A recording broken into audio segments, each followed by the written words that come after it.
Hello and welcome to The Game Changers. I'm Sue Anstis, and this is the podcast where you'll hear from trailblazing women in sport. A big thanks to Barclays for supporting this series of The Game Changers, which will focus on fearless women in football. My guest today is sports broadcasting legend Gabby Logan. I began by asking Gabby about her earliest memories of sport. My earliest memories of sport would be, I suppose, very, very early on. After dinner, when I was like 4 or 5 years old, we would always go into the garden and play something with my dad, because there were three of us born within 3 years. So kind of we would have been 2, 3 and 4, or 3, 4 and 5. And so while my mum was clearing up after dinner, to get us out of her hair, my dad would take us to the garden and we'd play rounders, or he'd put jumpers for goalposts. We'd make a tennis court out of jumpers, and we had a big kind of a flat lawn, so we were able to do lots of different games. So I suppose, as well as PE in school and your pants and vest, that would have been the earliest kind of and the reason why I call it sport, Sue, and not just hanging about after dinner, is because there was this element of competition. So we were encouraged to win in those after dinner games. It wasn't just kind of for fun. So yeah. Excellent. And you mentioned your dad there. So obviously he's a very famous footballer at Leeds and went on to be a successful manager both nationally, internationally and at club level. Was football ever an option you considered? No, not at all. It wasn't played by girls that I knew. I didn't know, I didn't see any girls playing it. I think, a couple of times a tennis ball, because the boys played with tennis ball on the playground, a tennis ball might have come in our direction, and we tried to kick it back, and we would just it was never considered that we would join in. And certainly in PE it wasn't offered at all. And the only time it came across my radar that girls would be playing, well, first of all, I went to live in Canada when I was a kid, and in North America girls did play football, soccer, but that was it outside of school as well. So it just didn't really happen. I was really into gymnastics and swimming and athletics and things. And then when we came back to England, I went to high school in Leeds, Cardinal Heenan, and about what would now be the year 8, 9, it would have been year 9, our school decided to enter a five-a-side team into a local tournament, and they got a former Leeds United player to come and be our coach. And we did these sessions indoors in a very tight wooden floored indoor sports hall. And we never got entered for some reason, whether they thought we weren't skillful enough. We just didn't get, we had a few sessions and then that was it. So that was literally the only time that and I was one of the 5 that turned up, for the five-a-side. Who knows what might have been if food of I know. I watch the game now and think, I wonder, because I played team sports like netball and things. I wonder if I'd have been any good, or I wonder if, because in terms of the physicality and the all the attributes, the kind of fitness and things, I think I would have been all right. But I'm not sure about the skills. And it's not just, I guess we talk about your dad because he was so immersed in sport, but your mum's quite an extraordinary and inspiring woman as well. So can you tell us a little bit about her? Yeah, she was, when they met, actually, they met very, very young. My dad was playing for Leeds United, and he went over to a cafe across the road to get all the sandwiches for the players at lunchtime. And my mum was the daughter of the woman who owned and ran it, my granny. And she was doing her A-levels, but she used to work in there some afternoons. And that's how they met. She kind of handed over the sandwich order to him, and he was going to some kind of official function and needed to take somebody, and he decided that my mum would be a good person to take. And so that's kind of where their courting started. And she was considering options of where she would go for further education. And we're not a family that everybody went to university or anything. And she was looking at going to a college down in Canterbury. And my dad didn't want her to do that because they were in Leeds. And so she took a course in beauty therapy. I think the course in Canterbury was art related to architecture. And the course in Manchester was beauty therapy at the Manchester Technical College or something. So she would go over a few nights a week to Manchester, stay in digs, and then come back. And so for the early part of their relationship, she was a beauty therapist and had her own salon. But her passion was property and architecture. And so she kind of juggled her work with us when we were kids. And then as we got a bit older and she had an opportunity to start buying some property and doing it up, that's what she did. And she ended up in the early 2000s with a lot of her own personal portfolio property, but also a lot of big sites, building flats and, achieving kind of what she'd set out, early on to do. So she's always been a grafter. I'm kind of from a family of, the women have always worked and done, not always particularly glamorous or really exciting careers, but they've always worked. And so she was from that lineage. So yeah, so she's always been a great role model in that sense, in terms of juggling family life and work. Oh, that's good to hear, isn't it? And are you, represented Wales and Great Britain at rhythmic gymnastics growing up. So when were you first aware of that as a sport? Well, to be honest with you, I didn't know much about it. And when I came back to Leeds from Vancouver and I was about 10, I was going to be Wimbledon champion. That was my plan. And I loved tennis so much. And I played loads in Vancouver. And it was so easy to do sport there because each area community had a recreational centre. And for about $1, you could try any sport. So you could turn up and play ice hockey. You could do trampolining, and I was doing all these different sports and absolutely loving it. But tennis, I had my best mate at school was really good at tennis. And so we just played tennis together, and she was a member of a really posh private club. We weren't, so she used to take me down there, and then she took me to Palm Springs for a week in the spring break for a tennis camp. So I was living the life, and I decided I was going to go to Nick Boltieri's academy in Florida because I'd seen a documentary. So I made a pitch for that. My parents didn't go with it, so we came back to England, and I thought I'll continue with the tennis. And we turned up in Leeds in the October of that year, and it would have been 1983, and there were no tennis courts, literally none. My mum said, there's some courts by Roundy Park in Leeds. Well, they were locked up already because it was October. Nobody plays tennis in October. And you can play for 2 weeks on the other side of Wimbledon, but, don't be silly. You can't play then. So there was one, I went to the Yellow Pages. There was one club in Leeds, which was a squash and rackets club. And they did have an indoor tennis court. Brilliant. I could continue. And it was going to cost £3,000 a year to be a member. Oh, barrier to entry. And we do have a discount for junior members, but you have to play in the afternoon. I go to school. I remember this conversation on the phone. I was about 10 or 11 going, this isn't happening. And so by accident, I followed my sister, who was really into sports acrobatics and rhythmic from her time in Coventry. And I followed her to gym. I think it was easier for my mum to drop us both in the same place. So she encouraged me. She said, well, while the tennis is coming back, why don't you just go with your sister?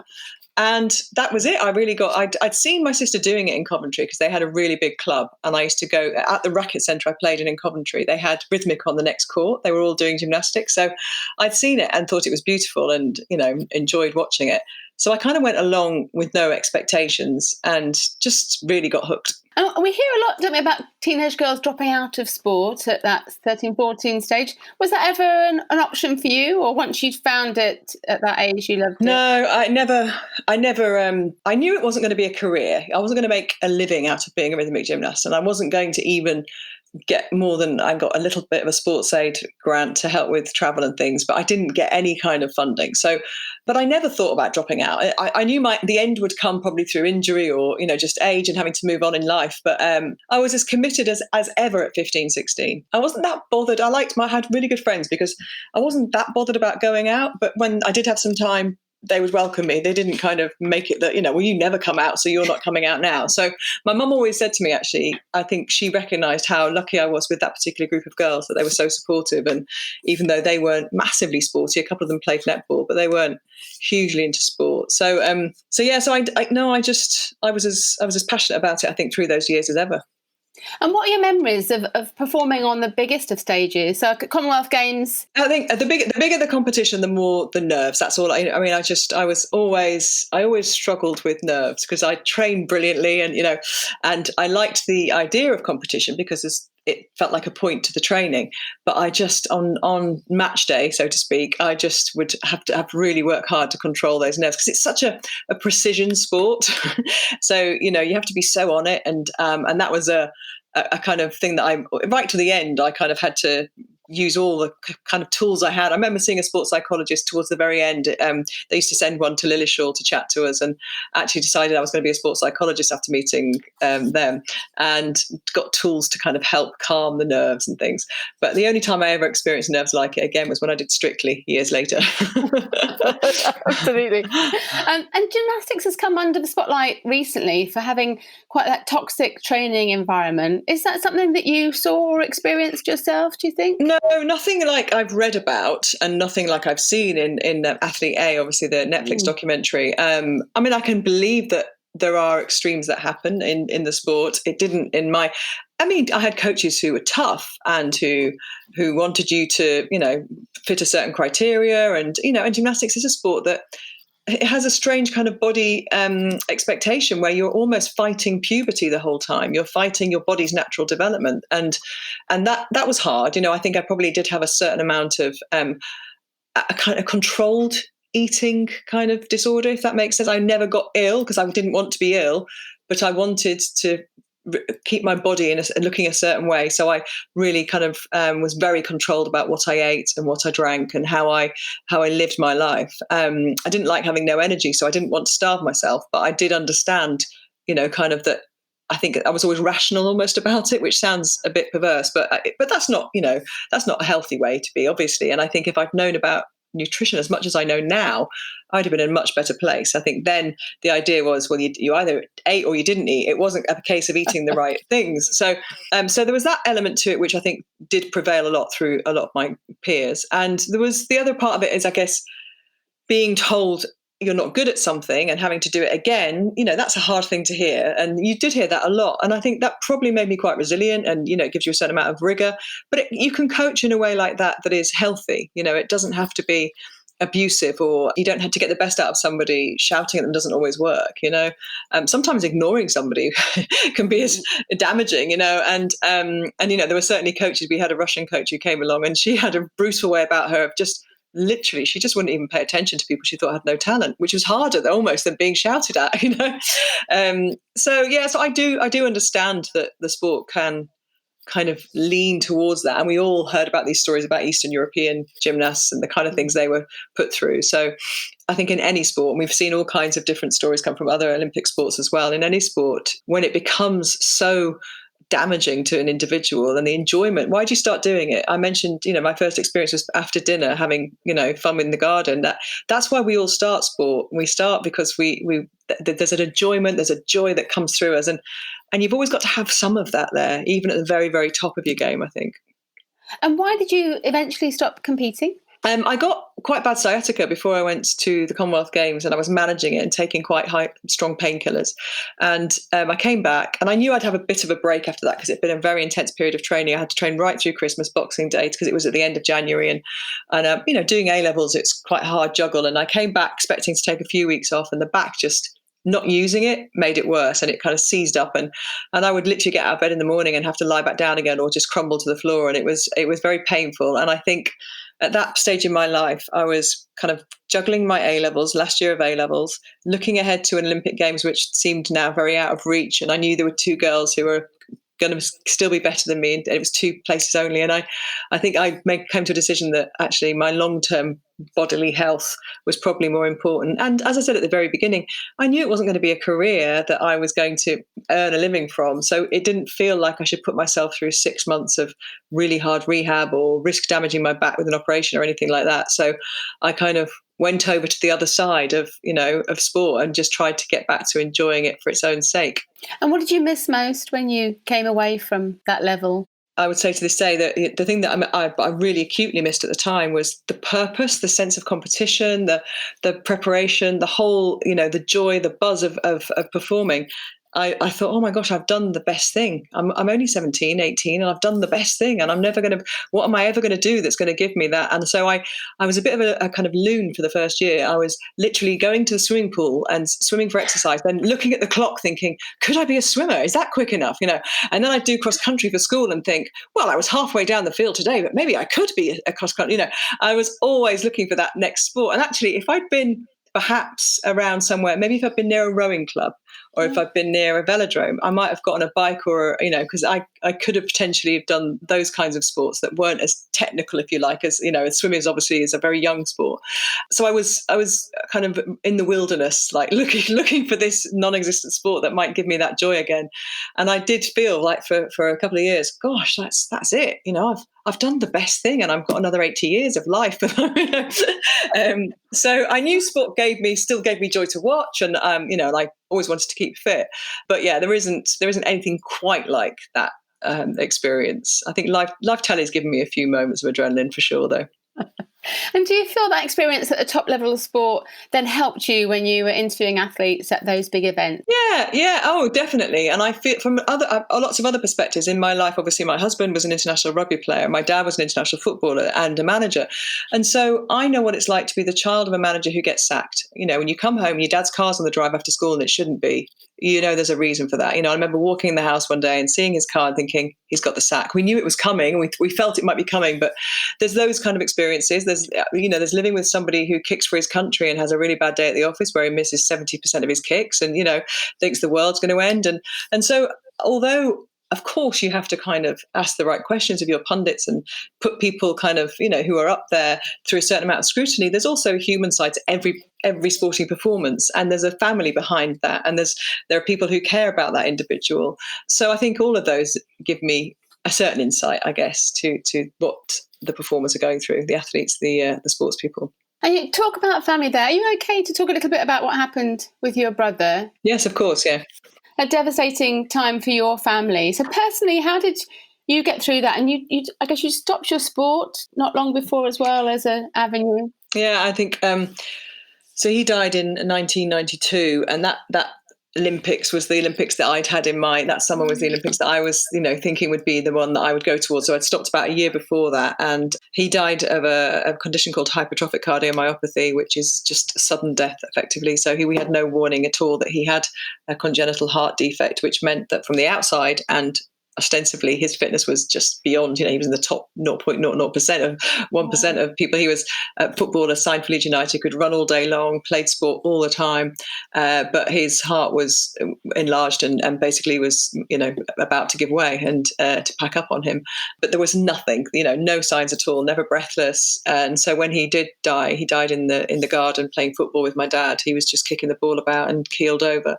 It was absolutely cataclysmic, just there was a sledgehammer kind of coming down and shattering the family into a million pieces, because there was all the kind of, there's no preparation, there's no sense of, even if somebody dies suddenly at 78, it feels young, but they're 78. When a child dies so young, obviously, there's such a fallout amongst the whole family. So it did in many ways define the kind of rest of our youth and has certainly defined the way the family has kind of gone on from those years and leaves its mark in many ways.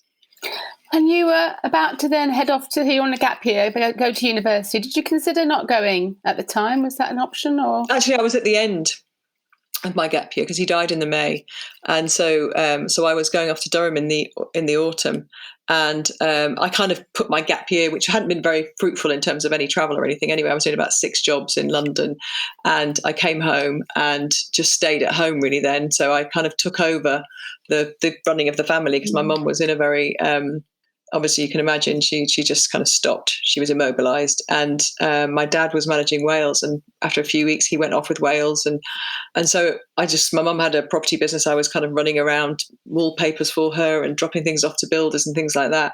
And I definitely wanted to go, to Durham, and I was glad I'd chosen a university that wasn't far away from the family home in Leeds, so that I could get home quickly and be around if I needed to. Because my little brother was only 6 at the time, and my sister had been living abroad. So the family was, kind of all going on its journey. So it was important to me to be able to get home, and as much as a comfort for me to just go sit on his bed or, just rifle through his wardrobe and touch his clothes and be around his things. So it was a really hard time. Really hard time for everybody, and as I say, to this day, the ramifications are still there.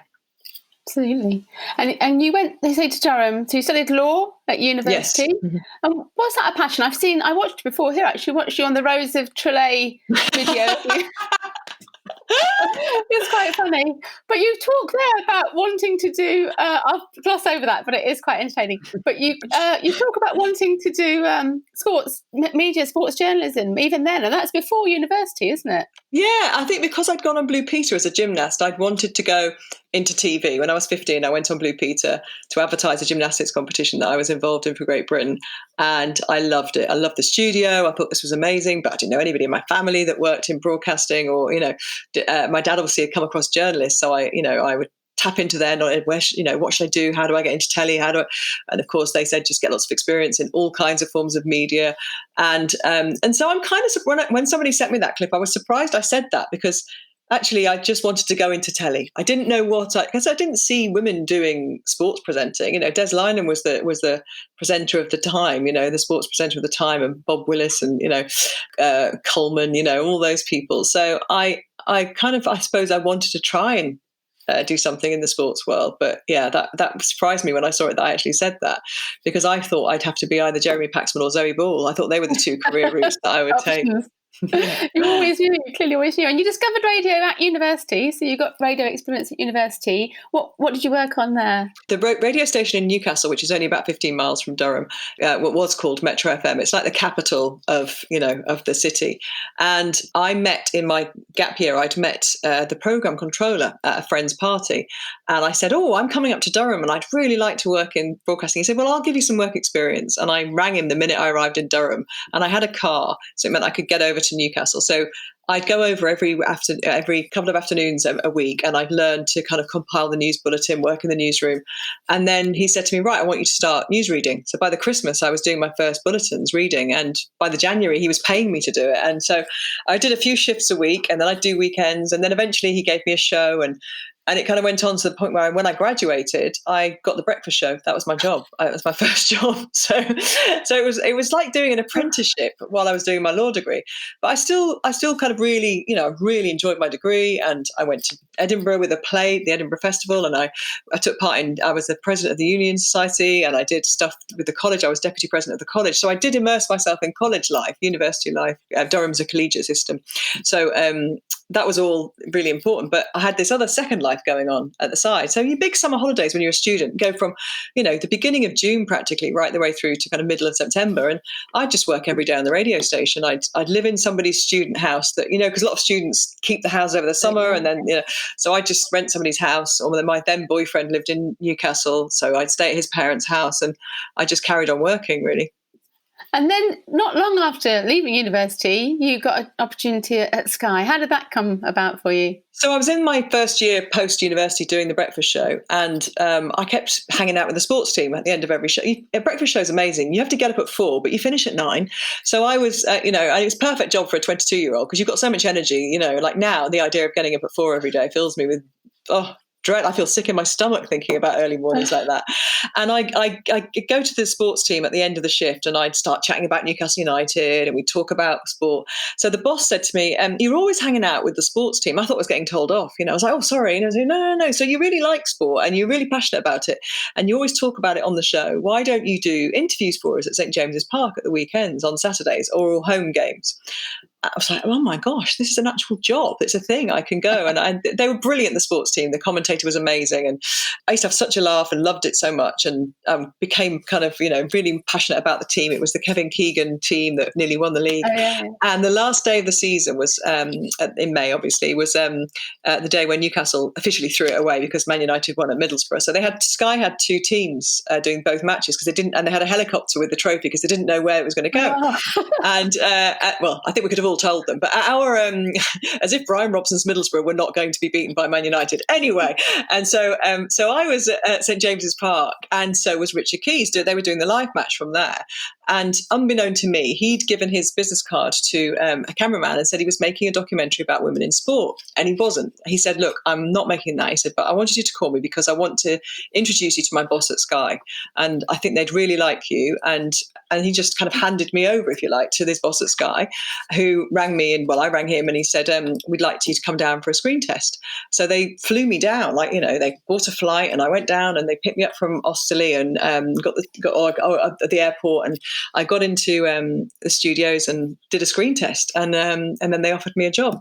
So it was a real kind of, it was a proper kind of movie moment. Do you know what I mean? In those moments where you think this feels like a film. I'm like, I've got my chance as just, the kind of thing that you really imagine would be a wonderful experience. And it was just so fantastic to kind of because I was really getting to the point where I was like, okay, I want to do something else, and I can't stay in the Northeast, forever. I really want to go and cut my teeth in some kind of proper telly, and because I was doing a little bit on a local show for Tyne Tees called Gabby with Gabby, where I take famous people out for dinner, and so, but it was pre-recorded stuff, and so then I got the chance, and Sky was amazing because I got to do hours of live telly, and there's nothing like experience to get experience, and I think it's all right doing stuff on YouTube or filming yourself on a camera, but actually doing live telly is very, very important if you want to work in live telly. So I was doing it, but also not doing it with a massive audience, because there was a 6 o'clock news program and a 10 o'clock program. So most people at 6 or 10 are watching a certain news program that's on BBC One. They're not watching the lower levels of Sky, as it was at the time. It was kind of Sky 3 or whatever. I think my mum rarely watched. So it was. So we were living in an age with no social media. So even though I'm sure there were blokes watching it thinking, what's a woman telling me the cricket scores for? What's a woman telling? I didn't know. I didn't know they were saying that, because they didn't have social media to send me some trolling or. So although I've had a fair amount of that over the years, that was lucky for me that at that young, very, very kind of raw age where I was learning, cutting my teeth and learning my skills, I didn't have to deal with that. It was, if you wanted to abuse somebody, then you had to actually write a letter, and most of those people can't be bothered. So the only letters I got were very sweet ones, sending me chocolates and things like that, from slightly strange addresses. So I even got a pair of tights once sent in the post, which I'm not sure what that was about. People don't send gifts in that way. I remember having some chocolates in my house, and my mum's a chocoholic, and I haven't got a sweet tooth, and she said, oh, I could just do something sweet after dinner. I said, oh, I've got these chocolates, and she said, where are they from? Somebody sent me them. She went, oh, even I'm not sure I could eat those. So it was a fun time, and it could have been a lot different, I think, if I'd been cutting my teeth in this day and age. Yeah, absolutely. And you had an early boss who said he thought you'd never present live sport. Did that not put you off at all? You weren't put off by I must have had really thick skin. So I would do these bulletins, and in between the 6 and 10 o'clock bulletin, we'd get dinner, we'd watch the match if it was on, if there's a match on, and rewrite some stories for the 10 o'clock bulletin. My boss was always there till about 8, and I'd always be knocking on his door saying, oh, when are you going to give me some live sport? I'd like to do football. And, so I remember him one day saying to me, Gabby, even a tightrope walker has dull days at work, and I was like, no, I'm not having a dull day at work. I just want to do live sport. So he gave me the ice hockey. That was my first sport. I did ice hockey for a season, which was great because the mechanics of doing live ice hockey are not dissimilar to doing any other live sport, as I've discovered. Obviously you've got to learn the rules and you've got to learn about the personnel, but actually once you're live on air and you're working out what the story and the narrative of the match is and what you should talk about, it's not, a kind of a long way from doing a live football match. And again, it had even fewer viewers than the sports bulletin.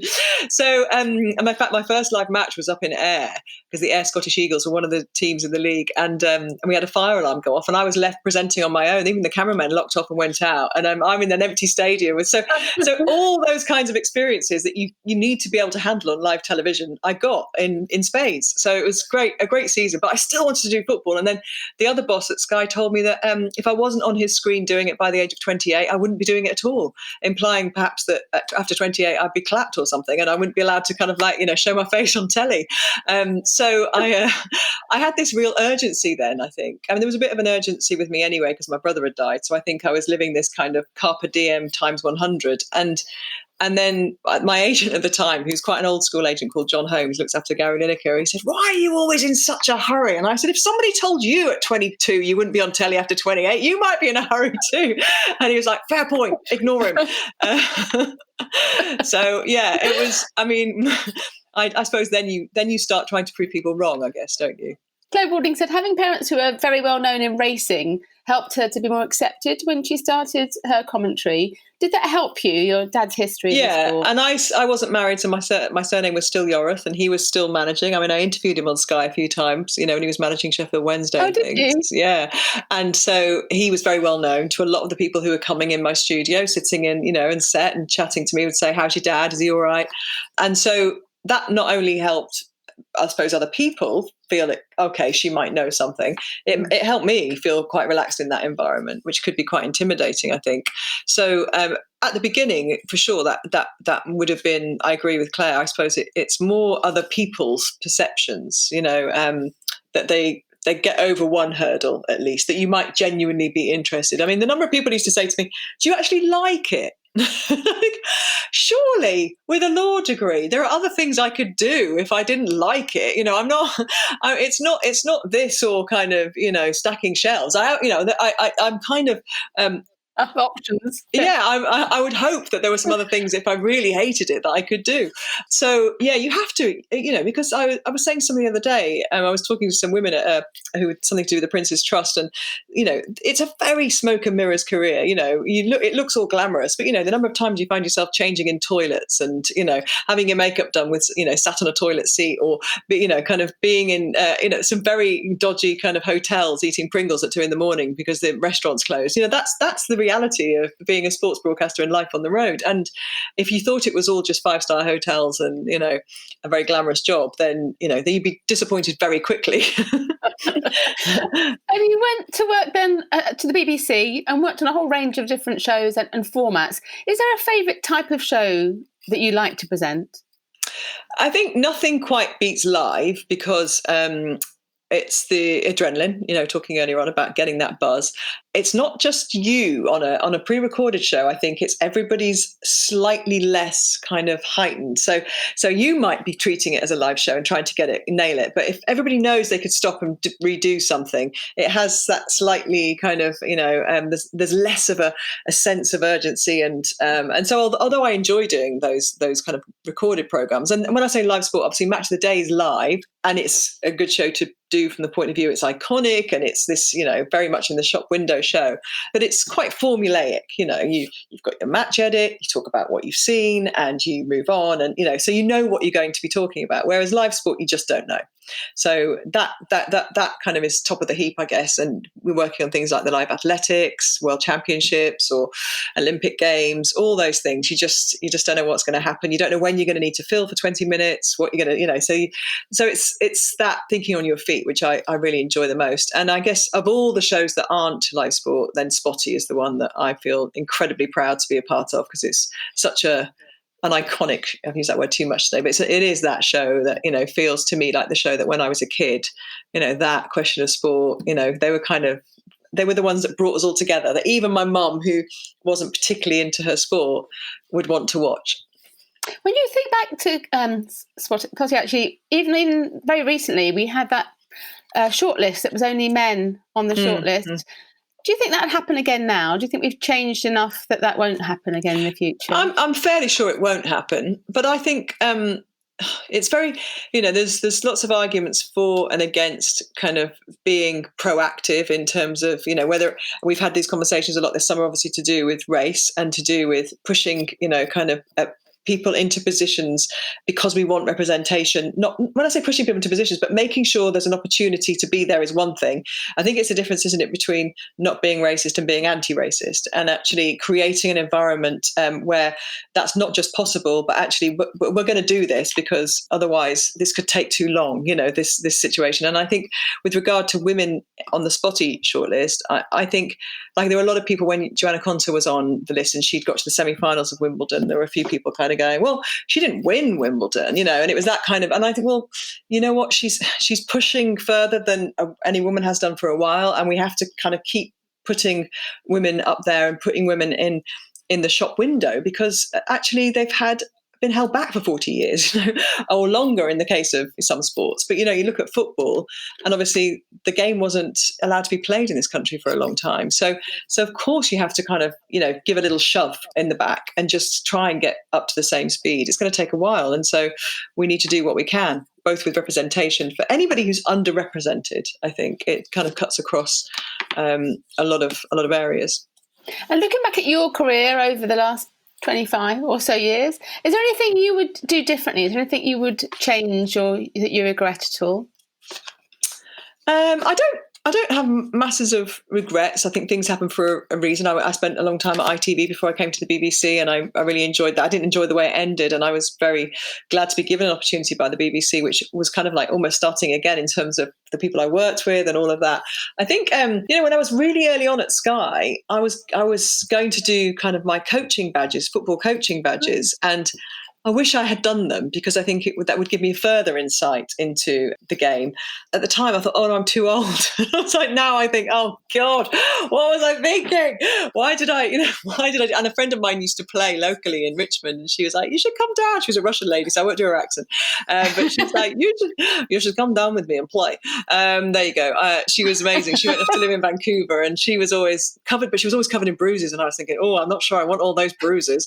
I've done my time being injured in sport, but maybe that, I would have been, I don't know, maybe it would have entrenched me a bit more and given me another insight into the sport. And what do you think is the secret to being a fantastic sports presenter? What tips would you give?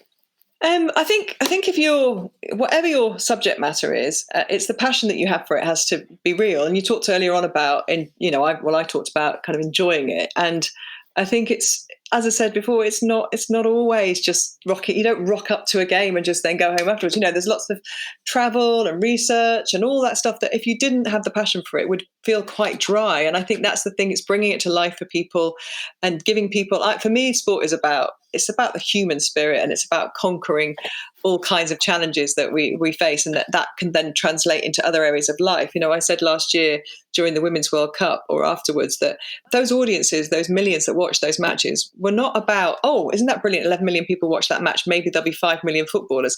It's 11 million people watch that. And there'll be lots of young girls watching that who see those women and think, oh, I didn't know you could be a footballer. Maybe I could be a builder. Maybe I could be the jobs that I thought, an engineer. Maybe I could do the things that I thought weren't necessarily for me, or whatever it is that they felt maybe wasn't for them. It's about opening up your mind to other possibilities. And sport does that in lots of ways, I think, in terms of how it inspires. I mean, one of the great inspiring days of my year every year is the London Marathon, and I hear what people overcome. And I really, because I came from grassroots, most of us did at the beginning of our sporting life, the power of kind of volunteers and people who make clubs happen, who are going to be so important more than ever, I think, after Corona allows us to all get back to those things, because the money is not going to be there. And we rely on those people. We've got very used, I think, to the National Lottery has taken a lot of that slack up and does provide a platform for people to have professional careers. But we still need those grassroots sports. And like my son plays a lot of rugby in his local club. It's completely grassroots. And the time that people put in, to organising, doing all the compliance, especially now, the hoops they've got to jump through to keep those sessions going. And that, for me, that link between what I sometimes sit and prevail over, kind of like, I'm sitting in an Olympic stadium with the absolute elites. I think we're just keeping that link right down to the very first journey in sport at grassroots is so important. And I've gone way away from your question, but I think that part of it comes through in the way you broadcast. I think that understanding that link. And in terms of the women's sport and women's coverage, have you seen a fast enough change, do you think, in terms of attitudes and what's being covered, and I guess the quality of the production around women's sport too? Yeah, massively. It's night and day from when I first started out. And, I regularly present a match of the day now where there'll be a woman in the director's chair and a woman in the producer's chair. I regularly do the women's football. Obviously, I'll have all women pundits, sometimes a woman producer, sometimes a man pundit as well, which I quite like. I like the fact that men talk about women's football, because I think for a lot of the male audience, it gives them a sense of being able to join in. And, when I came back from France, I nipped home for a couple of days during the World Cup, and I was getting a bit of building work done at home. And my builder, who I love, who's been our builder for years and years, his son is actually Joe Edwards, who's one of the coaching trio at Chelsea. He's like Frank Lampard's right-hand man. And he doesn't really watch a lot of football, but he said to me when I came home, he went, oh my God, that Lucy Bronze, she's unbelievable. And I was like, Carl, have you been watching the Women's World Cup? And he's like, oh, I love it. And he wasn't saying that to just kind of like try and patronise or, she's all right, love, isn't she? And I think, well, this is a breakthrough, because if men like Carl are watching and enjoying the Women's World Cup, then that's the journey we've got to go on. We can't make women's sport just for women to watch, in the same way that men's sport, we've been watching it, Sue, for years. So, I enjoyed the Gabby Sabatini and Steffi Graf matches at Wimbledon as much as I enjoyed, Boris Becker against Pat Rafter. That's we're allowed to enjoy both. And I think that's where women's sport has got to keep pushing to make sure its demographic is. That's how sponsorship, that's how branding will appeal, across a wider range, that we're not just appealing to, nobody wants their market to be so narrow, do they? You want to go, right, this is a family thing. And one of the other sites I loved in France was one day I was doing my notes, and I looked over in the stadium, and there was a guy and his daughter there at the England game, and they'd come over together, and they were in our hotel, coincidentally. So I was chatting to them later, and she was a massive Newcastle fan as well. I'm a Newcastle fan. And the dad wasn't even that into football. And I'm getting kind of hairs in the back of my neck now, because I said to him, "What's your team?" And he went, "Oh, I don't really follow football." And he just brought her. And I was like, that's one of the most beautiful things I've ever heard, And he just loved her passion so much that he took her out to the game. And that is priceless. That's what it has to be like. Absolutely. Absolutely. And do you ever feel from the men's game that you almost need to distance yourself, or you like to, because of the negative elements in terms of the gambling and racism and the homophobia that we hear? Does that frustrate you at all? Yeah, but those things are life, aren't they? They're in life. They're not just the preserve of football. Football sometimes gets a bad rap because those things associate themselves with the most popular pastime, sport, entity in the world. Football is the number one sport in the world, played by every country. It's the easiest sport to kind of get together. It's, you get a ball and you get a group of people and you've got a game. That's why I've had this disagreement, or a heated debate with Seb Coe about that in athletics once, because he was saying, "Oh, football's bigger than athletics is the biggest sport." And I said, "Well, everybody can run, obviously, Seb, but we're talking about the global reach of the sports." And it was a tongue in cheek. Obviously, it wasn't a serious debate. But the thing about football is that because of that, it attracts everything, doesn't it? And it's kind of a microcosm of sometimes the very worst of society and sometimes the best of society. And I think, if we pretend it's not there, if we pretend that racism only happens in a football ground, we're foolish, aren't we? That's where it's emanating. That's where it's coming out. But it's there. And the same thing with homophobia, and the same thing. Gambling is a big problem in society, and so are other things. So I think it's not a reason to not enjoy a sport. You only need to walk past a park in a Saturday morning, and you see kids playing football and enjoying the sport and in a very pure form and having a great time and keeping fit. And again, it goes back to this grassroots thing. Kylian Mbappe didn't start out life as Kylian Mbappe, the multi-billionaire footballer, multi-millionaire footballer. He started out as a kid playing football in the park. And that is how everybody's journey begins. You've recently launched your podcast, The Midpoint, which is fantastic. Why did you feel you wanted to make this new show? About a year ago, I'd had this idea for it, and then lockdown just pushed me into action because I couldn't do very much live sports presenting because there wasn't very much live sport. So I had time to get my guests together. And it was also, as you know, you can do a podcast in any which way. You don't have to be physically present with somebody. And I'm 47, and there was a moment kind of where I kind of looked at myself in the mirror one day, walked past the mirror, and was like, "Oh gosh, I am older," because inside I feel like I look totally different to my face sometimes. I'm still 24, yeah. yeah. And it's not that I want to be younger, and I just feel I've got the energy, and there's lots of things I want to do, and so I explored this with a few people kind of that I work with, and talking to people about, I didn't want it to become just about the menopause or just about kind of women.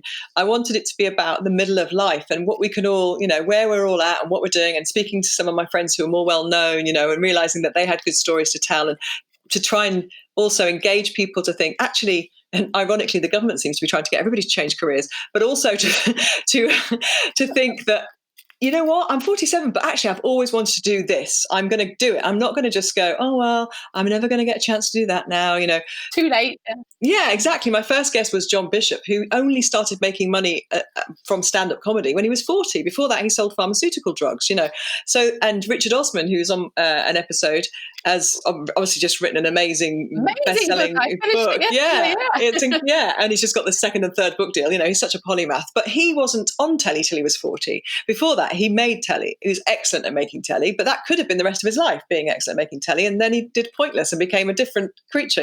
I don't think they'd have paid £1 million book advance to him when he was 37 because he didn't have that profile. So his world was, kind of changed in his mid-40s. He says he had a midlife crisis in his 30s, and it's all that kind of period of, I think it's often there's negative connotations with middle-aged. It's that kind of, oh, you're so middle-aged. I think the middle age should be one that you go, well, I'm still fit and well. I want to know how to still be fit and well when I'm 80. But right now, I also need to celebrate the fact that I've had 25 years of doing a career and I've got a bit of wisdom. I can share that. I've brought up kids and I'm, all those things that we kind of have been juggling with, just take a bit of time to go, this is all right, actually, rather than thinking, oh my God, I need a facelift and to look 23. We're all getting older. That's a fact. There are no secret kind of potions being delivered on this podcast telling you can kind of, look young forever. It's not about the aesthetic. It's about being happy where you are, I guess, and trying to kind of acknowledge that you've done some stuff that's great. Excellent. No, I really enjoy it as well. Fantastic. Oh, thank you, Sue. You've got teenage twins. I'm a twin, actually. I've got a twin brother. So are you close? We are really close, yeah. I've got 3 daughters and he's got 3 sons. So wow. Yeah. When he had his 3rd son, my dad said, that's enough. No more competition now, you two. That's it. But how do you balance your life in terms of that incredible, really busy career and then that family juggle too? I think having a very good partner to do that with, Kenny was, when they were born, he was just finishing off playing professional rugby and starting his business. And so he said, I'm so happy I had that period, like few months with you where we were just going, what the hell's this? We've got these 2 babies, and how did this happen? And well, we know how it happened, but we were just kind of learning together and he took as much responsibility with things. If I after 6 weeks went off and did a Champions League game and it was only at Chelsea and I lived in Chiswick, so it wasn't far down the road, but that was quite early to go back and do. But I felt a bit pressured in my own personal kind of pressure to think, right, I've got to get on and do it. And I knew there'd be another game 2 weeks later, so it wasn't like I was going back to a 5-day week job. And he was like absolutely fine with being with the babies. There was no kind of sense of him the idea, when you hear people say daddy daycare or babysitting, you think, no, it's 50-50 here. I just happened to carry them for 9 months. So he's always been great like that. And when I've had to, my job takes me away from home, obviously, sometimes for 3 weeks if it's a World Cup or Olympic Games. And, as long as I've left enough lists and that's the control freak in me, then, we've managed to kind of, we're always consulting each other. And he's got better, like when they, were younger, at saying, oh, I'm going to be away this night. Is that okay? And he would say that. So it's not a case of me always saying I'm going away. It's otherwise that's not 50-50, is it? If there's only one person that reports in about their travel.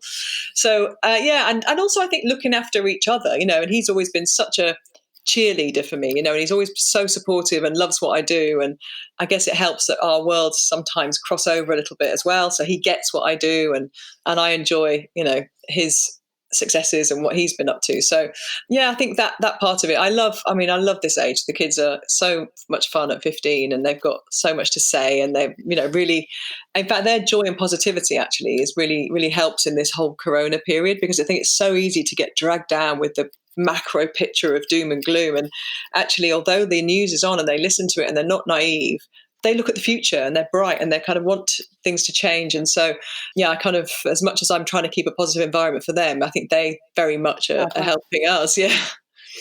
And just finally, you've clearly got an enormous work ethic and a drive. But what advice would you give to young women who are coming in now and perhaps wanting to build a career in sports media today? I think I said before about having a passion and loving what you do and being thorough. I think there was a bit of me at the beginning that felt I had to be better than the blokes around me, because if I made a mistake, it was going to have the spotlight shone on it. And I think you can't really always live like that. We say constantly to our kids, don't we, that making mistakes is what makes you better, and you only learn when you make mistakes. Nothing, if you're perfect, you won't learn for the next time. Things will kind of not always go right, and you're going to have to learn through that through your career.